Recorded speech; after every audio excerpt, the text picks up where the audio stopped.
Auzubillahiminash-shaytanir-rajim. Bismillahir-rahmanir-rahim. Assalamu alaikum dear students. Class 3rd subject English. Date छ आज 5321. आज सोन topic छ आज letters. Let us write. इमे question लेखन. Letter पर अस ओत्र. आज इमे question करें. बच्चों आज question ये fill in the blanks with the words given below. Fill in the blanks with the words given below. ऐसा चीज़ कि fill in the blanks दित तम हसा ऐसिमन खाली जायन मस भरने.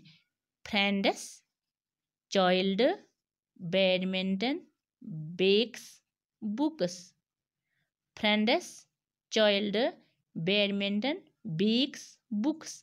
हम चेसे खाली जायन मस भरने. वैसे गॉडन्युक chess the child is the speaker of the poem. The child is the speaker of the poem. ऐसा child is speaker of the poem.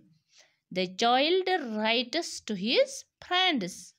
The child writes to his friends. Child has letter panin dostan. Mina reads books daily. Mina has kitab para. Panshu bakes a yummy cake. Panshu was banawa yummy cake. Panshu bakes a yummy cake. Shami plays badminton. Shami was ginda badminton. Shami was ginda bad balls. We said the child is the speaker of the poem. The child is the speaker of the poem. The child writes letters to his friends. Meena reads books daily. Panshu bakes a yummy cake. Shami plays badminton. The child is the speaker of the poem. The child writes letters to his friends. Meena reads books daily. Panshu bakes a yummy cake. Shami plays badminton.